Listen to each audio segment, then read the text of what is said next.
Lewis Hamilton came into race day at the recent Singapore Grand Prix with high hopes of fighting for the win, having qualified third the previous day. But as the race progressed, the seven-time world champion dropped back and finished sixth once the checkered flag fell at the Marina Bay circuit.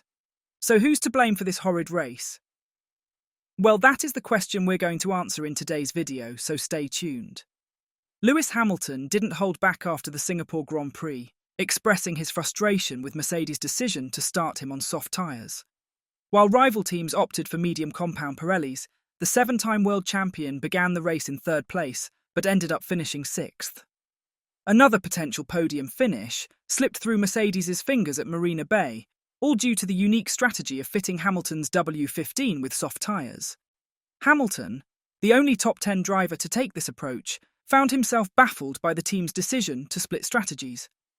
At a Petronas event celebrating the sponsor's 50th anniversary, he voiced his confusion from their pre-race team meeting. "We sat in our meeting in the morning of the race. Actually, the night before, they already mentioned that they would like to split the cars.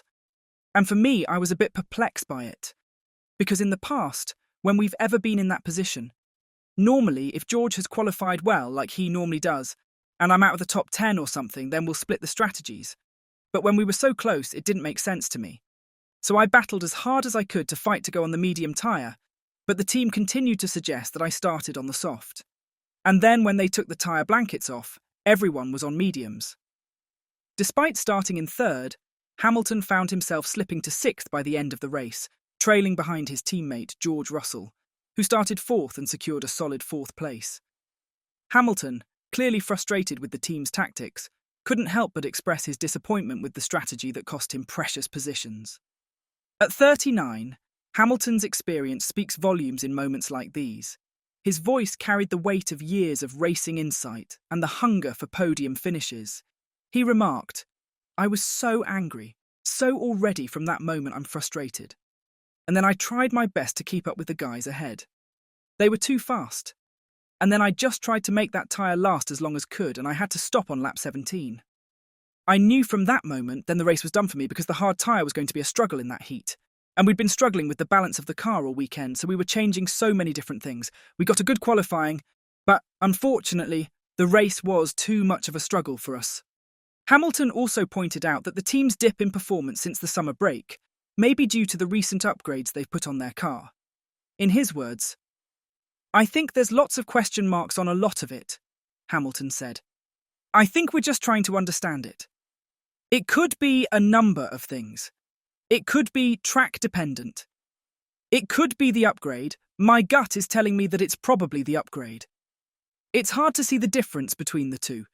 Since then, members of the Mercedes squad have owned up to their mistake, starting with their technical chief James Allison saying on their YouTube channel, "Before I give the explanation, I will just start off by saying, we shouldn't have started on the softs. That was a mistake," he said.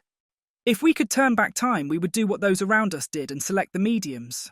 The reasoning was that the soft tyre very often allows you to get away from the start abruptly and allows you a good chance of jumping a place or two in the opening laps of the race. We had no real expectation before the race that we were going to suffer the sort of difficulties that we then experienced on the soft rubber. We imagined we would get the upside of the soft rubber, of getting a place or two. We didn't, because that is the way the starts played out.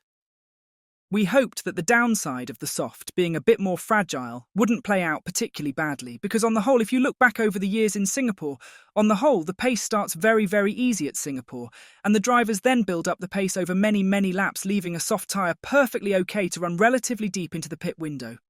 We didn't get the place at the start. The pace started building up from around lap 5, and that left Lewis with a car that wasn't particularly happy anyway, suffering from quite poor degradation and needing to come in early as a consequence. It really ruined his race for him. A clear mistake." Team boss Toto Wolff also chimed in saying, "I think we've read the race wrong," Wolff admitted.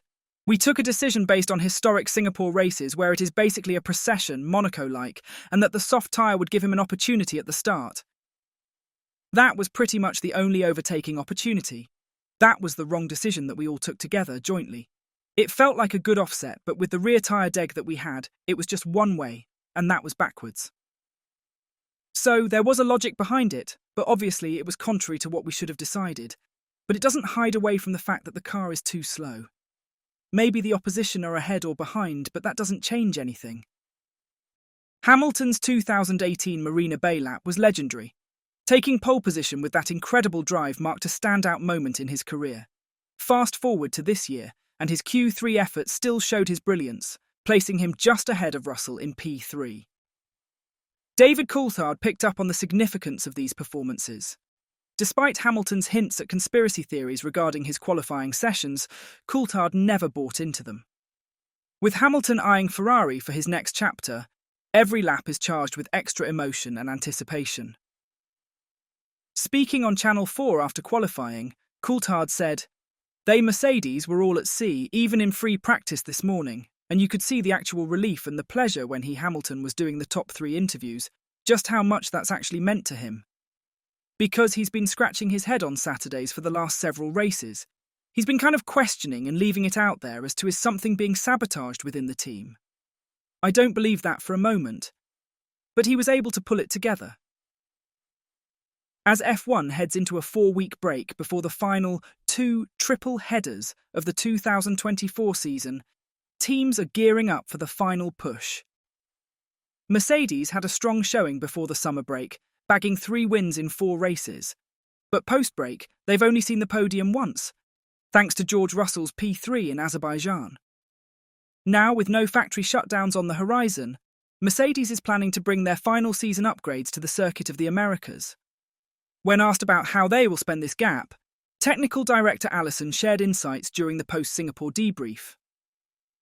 "Well, we'll be trying to figure out how to mitigate what ailed us this weekend, how to figure out how to make the tyres run better on these sort of overheating circuits, and we'll be also doing quite a lot of work to bring our last upgrade of the season together. We've got a fairly substantial set of new clothes for the car coming for Austin that we hope will give us a decent weekend there. So we've got to deliver all that and get ourselves ready for these last few races of the year." Russell showcased his mettle by fending off Charles Leclerc to secure 4th place in Singapore, while Hamilton finished in 6th after a strategic early stop for soft tyres. Allison didn't hold back on praise for the team at Brackley. Their hard work was evident, especially considering the tough race weekend they faced, which was clear from the early practice sessions. "I think Sunday's result was pretty difficult for the team, and Friday was signalling some of maybe what we might have expected by way of difficulty," he said. "The anomaly really was Saturday, where we managed to get from a difficult Friday to a pretty creditable grid position." So, do you think Mercedes will be able to fix their car in time for the US Grand Prix? Let us know in the comments section below. And don't forget to subscribe to the channel if you haven't.